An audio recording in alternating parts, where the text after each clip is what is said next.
Premtobre Kasee na Ogusa watch ewo Adom TV so no make ka o Kasee go live ewo Facebook, YouTube and Instagram kona ko like, comment na share ma foforo so enye bi na ebrepemu no o comment na wo de ba Facebook make kan ede amawo enre nwumre na nsemtwefo nkabom kometwe Ghana Journalist Association wo modena night no ekoso mampanyi na nadan kwa Akuffo-Addo kopie mu twumedie no ase na nsem a wode ato dwa ene se sese abide hyehye yegu akwam ma esi kasam opese gina na naso bi na nso enipa bi no mafa ato wo so a waka nsemone adigu aban no eho fi na nsentwefo nkabomku edinhyiamu ya mamra ni amane kakra edeka wona no edwendwene ekuo no empuntuo ene won ma owo mu ahobambo ya na enya asem keto akura amanyofo ene ekuo no mu bi a wagedin ne omanfo a wona ekuo no editwa kan nyina beka won ho bomu a wode ho hye adwumadi a etise mu eno ase na opani a wodaku na no Albert Kwabena Dwomfo de srede elto won ma wonsem ewo bie no anim se DJ Welfare Fund foto a wabato wo so wode hwe apesika bokuo no ho bra no omeboa no mesom se de be ya. We believe that the setting up of the fund would go a long way to support journalists who come under attack by cushioning them by way of their medical and legal expenses. In this regard, Your Excellency, we to appeal to Your Excellency President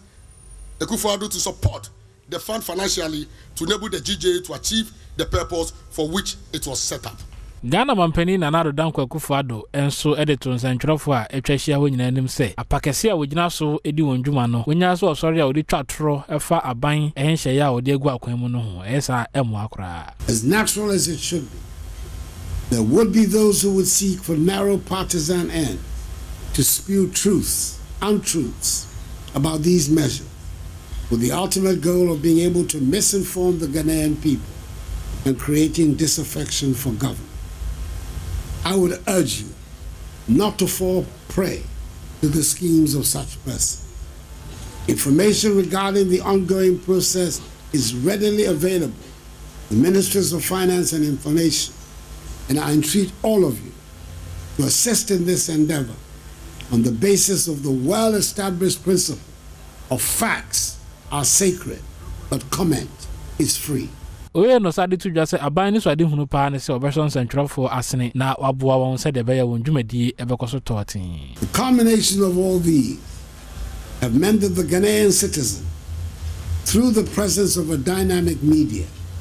is able to give boldly and freely his or her feedback on policies and programs of government. Civil society groups are able to interrogate fearlessly government actions and positions, compare them to global best practices, and offer views and critiques aimed at complementing the efforts of government.